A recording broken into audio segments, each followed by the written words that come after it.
Sometimes the most dangerous lie isn't the one told to your face, but the one told about you behind your back to someone who actually mattered. Let that sink in. Now here's a little known fact. Over 80% of people will believe a well-told lie if it comes from someone they trust, especially if it's about someone they don't know well yet. Let that number dance around your head while you remember this. You weren't misunderstood. You were misrepresented on purpose. And the worst part, they didn't just lie about you, they lied about you to the wrong person, someone who was either divinely assigned to elevate you, defend you, or align with you. And now, the liar's playing dead, avoiding eye contact, and suddenly acting like you don't exist. How convenient, right? But let's not lie. You've probably caught yourself wondering, why did they back off so fast? Why does their energy feel off? Why is that mutual connection suddenly watching me different? Here's the truth that will either make you laugh or flip the nearest table. They're not avoiding you because you did something wrong. They're avoiding you because their lie couldn't outlive your presence. And now, every time they see you breathing, smiling, or glowing in your lane, they're haunted by the fact that their version of you is dying, but the real you is thriving. So let's get into it, because today, we're unraveling the messy, manipulative masterpiece that happens when a chosen one gets slandered to the wrong soul. And the fallout? Oh, it's biblical. Number one, their lie was a character assassination, but the wrong soul became the witness. They didn't just casually talk about you. What they did was calculated. It was a full-on hit job, but instead of using weapons, they used words. Words twisted just enough to sound believable, but sharp enough to destroy. They weren't venting. They were crafting a story. A version of you that made them look like the innocent one, the misunderstood one, the victim. But here's where it all went wrong for them. They told that story to the wrong person. The person they chose to confide in wasn't as gullible as they thought. They expected blind loyalty, a nod of agreement, maybe even some added fuel to the fire. But instead they planted their lie in someone who had spiritual vision, someone who listens with discernment, not just ears. That person didn't take the story at face value. They started watching, observing, comparing. And slowly your actions started to speak louder than their words. You didn't even know you were being tested. You were just being yourself, calm, consistent, moving with integrity. Meanwhile, the person who heard the lie began to notice that things weren't adding up. The story they were told didn't match the energy you carried. It didn't match the peace you walked in. It didn't match your actions, your words, or the way people genuinely responded to you. And just like that, the lie started crumbling. Now the liar is staying away, not because they're ashamed, but because they're scared. They don't know what that other person really thinks anymore. They're unsure if their cover is blown. They don't know if you've had a conversation yet. And that uncertainty is eating at them. So instead of owning it or fixing it, they disappear. They retreat. They avoid you like you're the one with the problem. But the truth is, your presence is proof. It's proof that they had to lie to compete. And the fact that you're still standing, still glowing, still blessed, that's the loudest contradiction to their entire performance. Number two, they were hoping to manipulate the narrative, but it backfired into revelation. They didn't lie to tell a story, they lied to control one. That's the part people miss. This wasn't some slip of the tongue or heat of the moment gossip. It was strategic. They were trying to shape how someone else saw you. They needed to get ahead of the truth because deep down they knew if the right person got to know the real you, it was game over for them. So they used what little influence they had to manipulate the narrative. Maybe they played the victim, maybe they sprinkled just enough truth to make the lie sound convincing. Whatever tactic they used, it was designed to paint you in the worst light possible, quietly, subtly, like they were just concerned. But here's where the whole thing flipped on them. It didn't land the way they expected. It didn't generate disgust or distance. It sparked curiosity. Instead of convincing the other person to stay away from you, their lie made that person pay attention, not to the drama, but to the details, to your energy, to how you carried yourself. The more they watched you, the more your truth started to shine through. And suddenly, what was meant to discredit you began to expose them. The manipulation became obvious. The fake humility started to look performative. The cracks in their story showed up, and now they're panicking. They know they've been clocked, but they can't confirm it. That's why they're staying quiet. That's why the energy shifted. They didn't just lose control of the narrative. They accidentally handed it over to someone who's capable of seeing the full picture. That's the real backfire. They lied to maintain power, but instead the lie exposed the lengths they'd go to hold on to something that was never really theirs to begin with. And now they're avoiding you not because they've won, but because they're watching the truth unroll like film, frame by frame, and they don't know how it ends for them. Number 3, the lie created a mirror, and the person they lied to saw them, not you. When they talked about you, they weren't just lying, they were projecting. They made you sound like a problem, like someone who couldn't be trusted, someone with hidden motives, but what they were really doing was describing themselves in disguise. And the person they were talking to, they caught on faster than expected, because some people don't just listen, they read. They read between the lines. They read the tone. They read the energy. So when the liar opened their mouth to warn someone about you, they accidentally held up a mirror. And the person they were talking to didn't see you in that reflection. They saw them, their insecurities, their jealousy, their need to be seen as the good one. And suddenly the whole thing started to feel off. Because the story didn't sound like concern, it sounded like competition dressed as care. That's when everything shifted. The person they lied to didn't call it out, didn't argue, didn't cause a scene. They just started watching, quietly, closely. They began observing both of you, and the more they watched, the more the lie unraveled. Because you weren't out here messy, you weren't starting drama, you weren't even aware your name was in someone else's mouth. You were just doing what you do, living, moving, building, growing. And that quiet contrast said everything. Now the liar feels exposed, even if nothing's been said. That's why they're backing off. That's why the silence feels heavy. Because they can't control what the other person is thinking anymore. They can't undo what they revealed about themselves while trying to slander you. The more they tried to make you look bad, the more their own truth slipped through. And now every interaction is awkward, forced, full of tension. Because the mirror they held up didn't reflect you at all. It reflected everything they were hoping to hide. Number 4, they lied for control. But their target started admiring your resistance. They didn't lie because they were hurt. They lied because they wanted control. Control over how others saw you. Control over the attention you were getting. Control over the room you never even tried to dominate. You weren't the loudest, the flashiest, or the most dramatic, but what you had was a kind of inner steadiness that made people take notice. And that terrified them. So they did what cowards often do when they feel small in the presence of something real. They ran to someone influential and started planting seeds. Subtle things, phrases like, "I don't know about them," or "something just feels off." But behind those casual jabs was a deeper motive. They were trying to shrink you before anyone got close enough to witness the strength they couldn't replicate. But here's where it all broke down. The person they lied to didn't just absorb their words, they started observing you. And what they saw didn't match the warning. In fact, the more pressure you faced, the calmer you became. You didn't clap back, you didn't chase rumors, you didn't try to explain yourself to people who were never meant to understand you. You stayed rooted. That quiet grace you carried, it spoke louder than any lie ever could. And suddenly, the one who was warned started watching differently. They noticed your consistency. They noticed how you carried tension without crumbling, how you didn't need a spotlight to be powerful, and that admiration, it shifted everything. The liar could feel it. Attention was moving away from them, not toward your drama, but toward your dignity.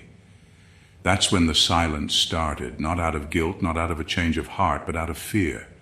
Fear that their manipulation had been seen for what it really was.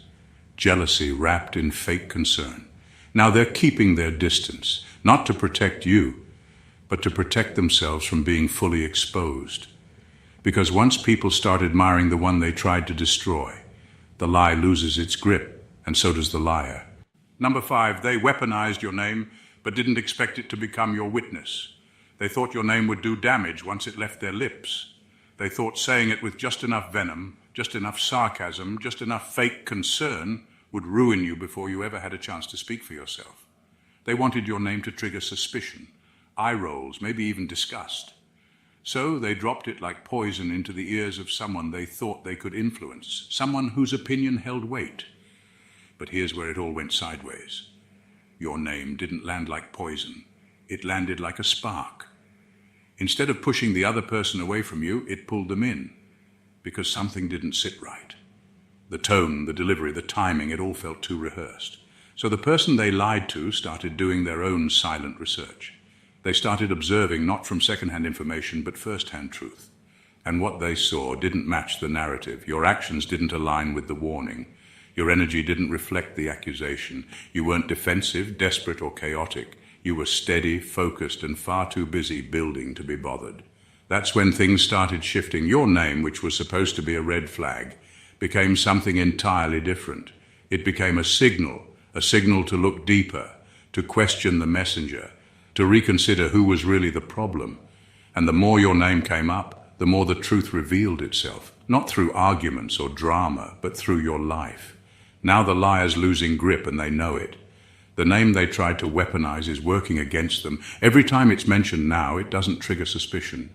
It triggers curiosity, respect, even admiration. Because the person they tried to turn against you, they're not running from your name anymore. They're drawn to it. And that's the irony. The lie they crafted so carefully is now the very reason someone started seeing you for who you really are. Your name didn't become a warning. It became your witness. Number 6, their fear isn't about guilt. It's about your influence outlasting their lies. They're not avoiding you because they feel bad. Don't let the silence fool you. This isn't guilt, it's strategy, because deep down they know exactly what they did. They know what they said, and they know who they said it to. But guilt would mean they had the self-awareness to take accountability. This isn't that. What they're really afraid of is that everything they tried to bury is still rising, and worse, being seen. They thought their lie would be enough to cancel your presence, that if they spoke low enough, early enough, and with enough confidence, they could take you out quietly. No confrontation needed. They were banking on their influence being louder than your character. But your life kept speaking. Your work kept unfolding. Your energy kept showing up in rooms where your name had already been dragged. And instead of fading, you started glowing. That's what rattles them, not the lie itself, but the fact that the lie didn't work. You're still here, you're still relevant. You're still being respected. In some cases, you're even being sought out by the very people they tried to turn against you. That's not something they planned for. They didn't expect your consistency to outlive their drama. They didn't expect your fruit to outshine their fiction. And now, they're the ones shrinking in spaces where they once felt bold. Their silence isn't remorse, it's panic. Because your influence is becoming undeniable, and that's what really scares them. You weren't supposed to recover. You weren't supposed to grow. You weren't supposed to be in the same circles, having the same impact, getting the same recognition, but you are. And now every step you take forward is a reminder that their smear campaign failed. They tried to remove you, but instead they just gave you a stage. Number 7, they lied to the wrong person, a destiny connector, not a follower. They weren't careful with their words because they thought they were speaking to just another follower. Someone they could easily manipulate, someone who would echo their bitterness without question. But they miscalculated badly. The person they chose to poison with lies wasn't just a passive listener. They were a destiny connector. Someone with real spiritual authority, someone whose discernment is sharp and whose presence holds weight in the unseen and the seen. They thought they were gossiping. What they were actually doing was interfering with divine alignment, and that never ends well. This wasn't some random misunderstanding. This was sabotage, and it was aimed at stopping something bigger than just a friendship or a connection. The liar tried to block a kingdom-level partnership, a divine collaboration, or a spiritual assignment because they could feel how important you were. They didn't have the language for it, but they could sense your potential. And rather than deal with their own insecurity, they tried to preempt your influence by feeding someone important a distorted version of you. But here's the twist. The person they lied to isn't easily swayed. They're used to snakes in smiling faces. They've been entrusted with too much to fall for smooth words and subtle shade. So instead of jumping to conclusions, they paused. They listened, but they didn't absorb. And now they're watching, with spiritual eyes wide open. They're observing you with fresh interest. Every move you make, every word you speak, is now under divine scrutiny. Not because you're being judged, but because something feels off, not about you, but about the one who brought your name up in the first place. What was meant to destroy your credibility is now making that person look questionable. The energy is off, the timing is suspicious, the motive is leaking, and now the tables are turning. Because that lie didn't just fall flat, it revealed something. And the destiny connector is no longer looking at you through someone else's words, they're looking at them through your actions. And that shift, it changes everything. Number 8, they lied because they knew the truth would make you irresistible. They didn't lie out of confusion, they lied out of calculation. They knew exactly what they were doing. They saw the way your presence shifted rooms, the way your authenticity couldn't be ignored. You didn't try to compete, but somehow you still outshined. That quiet confidence you carry, it's disruptive to people who rely on performance to get noticed. And the worst part for them, it wasn't just that you were powerful, it was that you were undeniably magnetic. They could feel it. That person they lied to was already drawn to you. Maybe it was curiosity, maybe it was admiration, maybe it was something deeper, spiritual even, an alignment forming. And the liar saw it happening before you even had a clue. They saw your name floating into conversations, your energy being felt before you physically arrived. And they panicked, not because you'd done anything wrong, but because if the truth got through, you would have been chosen. And they knew it. So they did what insecure people always do when they sensed someone else's light might outshine their own. They tried to dim it before it had a chance to shine fully. They crafted a story, added just enough exaggeration to make it believable, and delivered it like they were protecting the other person from some hidden danger. But it wasn't protection, it was prevention, from connection, from alignment, from truth. They knew that once the real you was seen, there would be no unseeing it. You would have been embraced, elevated, valued, and that's what they couldn't allow. So they moved first, not out of wisdom, but out of desperation, because your truth was too clean, too consistent, too compelling. Left unchecked, it would have made you irresistible. Now the tension you feel isn't guilt. It's the residue of someone trying to block a divine appointment with a human opinion. But the real twist, that lie didn't erase your light. It just delayed its revelation. And once the truth reaches the person it was meant for, there's no stopping what's next.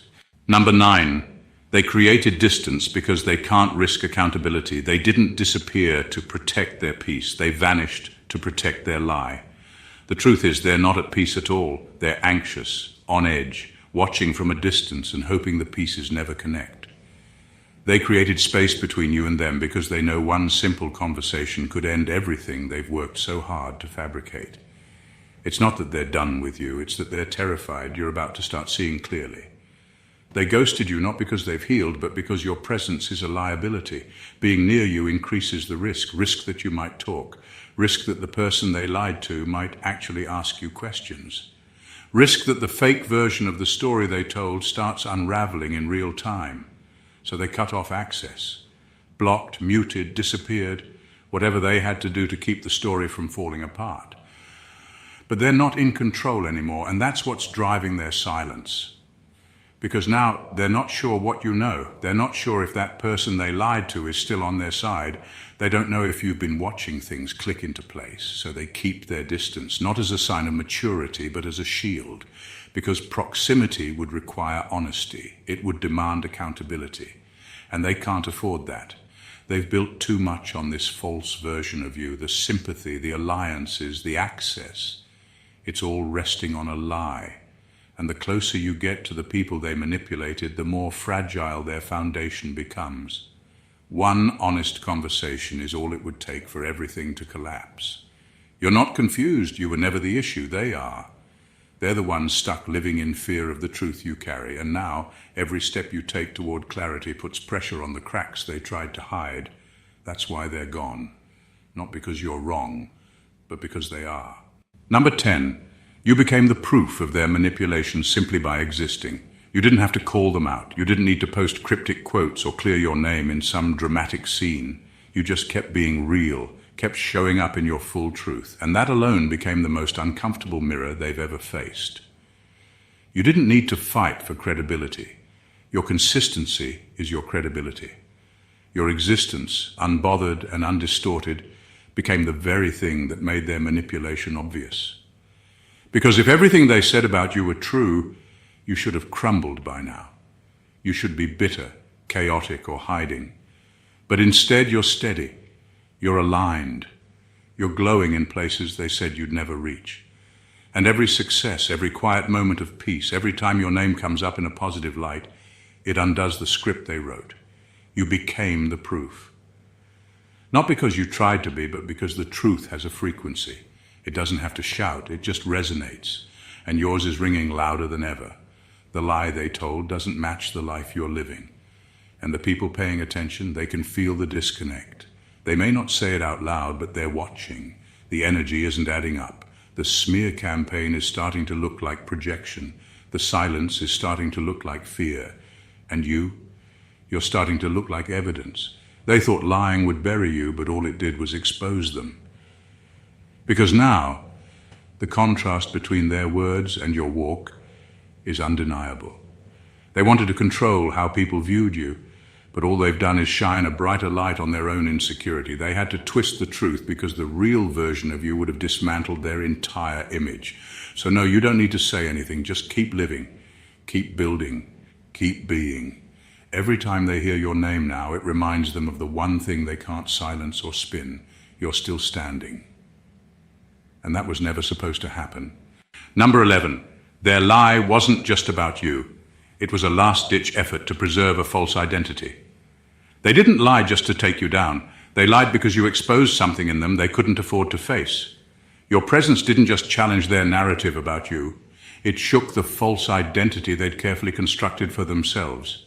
They weren't just trying to turn someone against you. They were trying to protect a version of themselves that only works if you're the problem. You didn't even know you were a threat.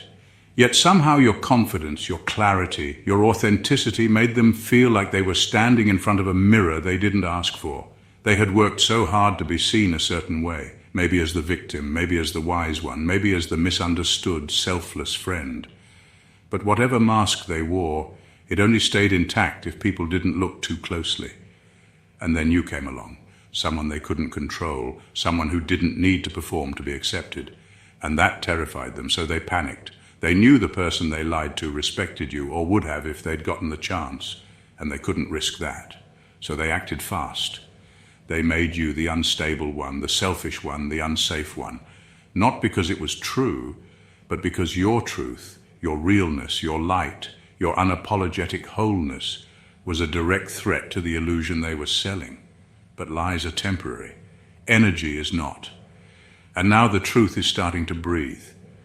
Not because you forced it, but because it can't stay buried. The person they manipulated is starting to see the cracks. Not in you, but in them. The inconsistencies, the energy that doesn't match the story, the desperation hidden behind all the concern. And suddenly it's not your reputation on trial anymore, it's theirs. They lied to preserve their mask. But the longer you stand firm in who you are, the more that mask starts slipping. And when it falls, it won't be your truth that crumbles. It'll be the false image they built on your back. Number 12, they're avoiding you because you're the one person who could expose the pattern. They're not avoiding you out of coincidence or convenience. They're avoiding you like their survival depends on it, because in some ways it does. You're not just another name on the list. You're the one who could unravel everything. You've seen enough, discerned enough, and grown enough to trace the pattern they've been trying to keep hidden for years. This isn't their first lie, their first smear campaign, or their first character assassination. You're just the first one who can see the thread, and that makes you dangerous. They know you carry more than receipts, you carry insight. You've been paying attention not just to what they said, but how they move, who they target, when they shift, the sudden closeness, the convenient fallout, the quiet whispers they frame as concern. You've clocked it all. And while others were too wounded, too confused, or too naive to recognize the cycle, you caught it. You didn't just experience their tactics, you decoded them. And that makes you a threat not to their peace, but to their illusion. Because here's the truth they can't outrun. You have the anointing and the awareness. You don't just survive attacks. You see the architecture of them, and you don't need to yell to be heard. Your discernment speaks. That's why they treat you like a threat, even in silence. Because you're the one person who could gather the people they've hurt, connect the dots, and call out the spirit behind their manipulation without ever raising your voice. They fear exposure, not because of what you might say, but because of who might believe you. You've got weight now, spiritual credibility, a presence that makes lies uncomfortable and patterns obvious, and they can't afford that. So they keep their distance, not out of healing, but out of self-preservation. Because if you ever decide to speak, if you ever choose to illuminate what you know, it won't just be one lie falling apart, it'll be their entire cycle, dragged into the light they hoped you'd never survive long enough to carry. They thought they were being smart, crafting a narrative that would cut you off before you could build anything. The goal wasn't just to smear your name, it was to isolate you, to make sure you wouldn't have the social support, the spiritual covering, or the relational trust to rise, because in their mind, if they could get ahead of your truth, they could control the room you hadn't even entered yet.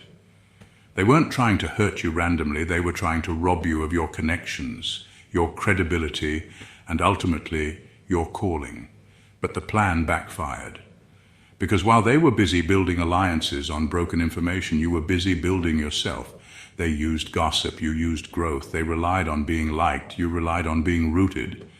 And what they didn't count on was that lies expire. Truth doesn't always move fast, but it doesn't die. And now, the story they told is starting to smell. People are sensing the off energy. They're asking quiet questions. And worst of all, for them, you're still here. Present, centered, flourishing in ways they swore you never would. Number 13, they lied to isolate you, but ended up isolating themselves. The isolation tactic didn't just fail, it reversed. They're the ones shrinking now. The same spaces they tried to dominate feel tense when they enter. The same people they tried to sway are starting to pull back. Not because you said anything, but because their lie is aging like spoiled milk, and your silence is starting to make sense. They didn't just fail to isolate you, they isolated themselves.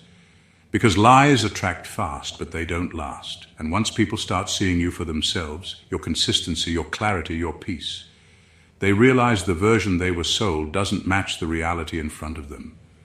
And the one who crafted the false story, suddenly they're the one who seems out of place, overly defensive, strangely distant, quiet in all the wrong moments. They thought they were writing your exit, but all they did was fast forward their own, because truth doesn't need to rush, it just needs time. They walk the other way, not because you're intimidating, but because you're undeniable. You're the proof they never wanted to exist. You weren't supposed to still be here. You weren't supposed to thrive after what they did. They thought the smear campaign would stick, that their twisted version of the story would spread fast enough to choke out your voice, but it didn't. And now every breath you take, every step forward, every room you enter with grace and authority is a reminder of one thing they can't stomach. They lost. They threw everything at you, words sharpened into weapons, whispers masked as concern, relationships designed to collapse under pressure. And for a while, it looked like it worked. You were isolated, questioned, maybe even doubted yourself. But what they didn't realize was that your name wasn't just held by people. It was held by God. And when heaven calls you, no amount of slander can unchoose you. They didn't just lie to others about you. They tried to lie to themselves, telling themselves that what they did was justified, that you deserved it, that your downfall would prove their worth. But now they can't even face you, because seeing you still walking in power means they were never in control to begin with. What haunts them isn't just your resilience, it's the lightness in your stride, the peace that couldn't possibly come from someone who was what they said you were. Your survival makes their narrative fall apart. Your fruit exposes their fraud, and so they avoid you, not because they're over it, but because they can't bear to see the evidence of their failure. They tried to silence what heaven had endorsed. They tried to erase what was written in divine ink, but you're still here, louder without speaking, bigger without bragging. Because when God calls you, no lie, no smear, no betrayal can cancel what's already been sealed. You're not just alive, you're anointed proof that they never had the final say, and they know it. Number 14, they avoid you because you're the living reminder that they couldn't kill what God called. They can't look you in the eye, not because you did anything wrong, but because you're still here. You're not supposed to be. According to their plan, you should have been buried by now, emotionally, spiritually, socially. They thought their smear campaign would finish you. They threw everything they had, false stories, whispered warnings, calculated distance.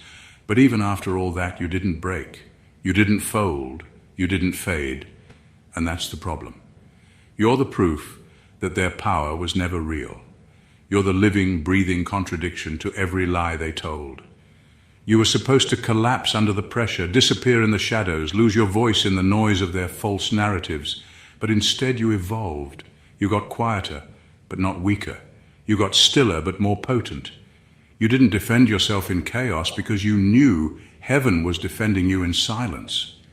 They avoid you now because your presence convicts them, not out of guilt, but because every time they see you, they're reminded that they failed. You didn't just survive their betrayal, you thrived beyond it. You're walking in grace they don't understand. You're carrying peace that makes no sense based on what you've been through.